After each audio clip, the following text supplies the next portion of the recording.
Bonjour et bienvenue dans notre capsule Montessori du jeudi avec les Montessori 7. Je suis Anne-Laure Schneider, formatrice Montessori et maman de 5 enfants instruits en famille. Et tous les jeudis, pendant environ 5 minutes, je vous parle un peu plus en détail de la pédagogie Montessori pour vous aider à pouvoir la mettre en pratique à la maison. Votre enfant sait-il vraiment compter ? Il est naturel chez les parents de vouloir parler des derniers progrès et accomplissements de leur progéniture et souvent on se met à comparer. Et vous entendez dire que le fils de votre voisin ou la copine de vos enfants sait compter et pas les vôtres. Et là, peut-être que vous avez un moment de stress. Alors, j'espère que le podcast d'aujourd'hui va vous aider à relativiser les choses.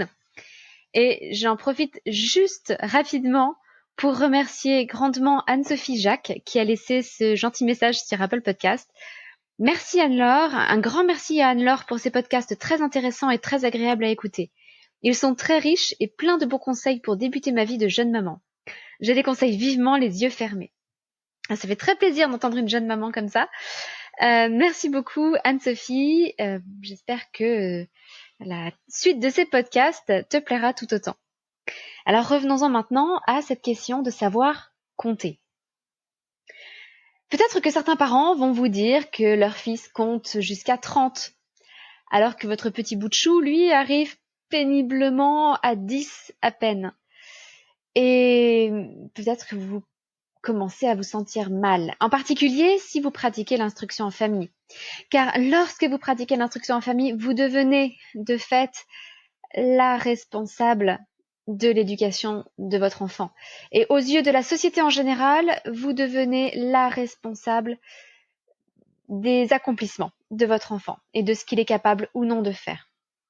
Donc si jamais il n'arrive pas à atteindre un certain niveau à un certain âge, ce sera de votre faute.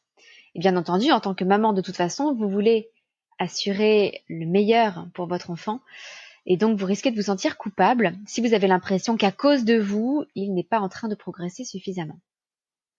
Alors relativisons un petit peu tout ça. Le souci, c'est que la plupart des parents n'ont pas forcément les connaissances pédagogiques pour savoir réellement distinguer certaines compétences chez leur enfant. Compter, ça recouvre en réalité plusieurs compétences très différentes. 1. Connaître la comptine numérique. La comptine numérique, c'est simplement l'ordre des mots que l'on associe au nombre. 0, 1, 2, 3, 4, 5, 6, 7, 8, 9, 10. Ça, c'est connaître la comptine numérique. C'est différent du fait de savoir dénombrer. Dénombrer, c'est pouvoir donner la quantité d'objets dans un ensemble. Par exemple, on vous donne une assiette avec des fraises et on vous demande de les compter. En fait, vous allez les dénombrer. Bien évidemment, pour dénombrer, vous allez utiliser la comptine numérique puisque vous allez compter en disant 1, 2, 3, 4, 5, 6. Mais ça n'est pas la même chose que se réciter de façon abstraite une suite de nombres. Compter, ça recouvre aussi autre chose, à savoir comprendre la structure des nombres. En France, c'est le système décimal. Chez les Babyloniens, c'était un système à base 12 ou 60. Chez nous, c'est la base 10. Donc, comprendre que les nombres sont composés d'unités, de dizaines, de centaines, de milliers, etc., etc., etc. Ça, c'est comprendre le système décimal. C'est très différent, là aussi, que de savoir compter uniquement de façon linéaire. Compter, ça signifie aussi savoir manipuler ces nombres. Additionner des quantités, c'est-à-dire les mettre ensemble, les comparer entre elles, les soustraire, les multiplier ou les diviser de façon concrète. Là, je ne parle pas de poser des opérations compliquées, mais simplement, à partir du moment où vous avez une assiette avec des fraises et une autre assiette avec des fraises, être capable d'en additionner les nombres et de comprendre comment ça fonctionne d'additionner pour obtenir le nombre total de fraises. Du coup, lorsqu'un parent vous dit que son fils sait compter jusqu'à 30, que sait-il faire ? Est-ce qu'il sait réciter 1, 2, 3, 4, 5, 6 jusqu'à 27, 28, 29, 30 ? Et c'est souvent ce que l'on entend par savoir compter jusqu'à 30 et c'est souvent ce que l'école attend tôt chez les enfants. Ou est-ce que l'enfant sait réellement dénombrer ? Et c'est quand même le dénombrement qui est important et la connaissance du système décimal. La comptine numérique, elle vient très facilement après, mais l'aspect le plus difficile à comprendre, c'est le système décimal et de manière générale savoir dénombrer. Chacune des compétences que je vous ai mentionnées, de toute façon, va devoir être travaillée séparément, en isolant la difficulté. Et c'est tout le travail qui est proposé par la progression Montessori en calcul. La comptine numérique, nous allons la travailler, par exemple, à partir de chansons, vous savez, comme 1, 2, 3, nous irons au bois, 4, 5, 6, cueillir des cerises. Bon, il y a d'autres chansons qui existent, mais c'est une façon comme une autre d'apprendre la comptine numérique.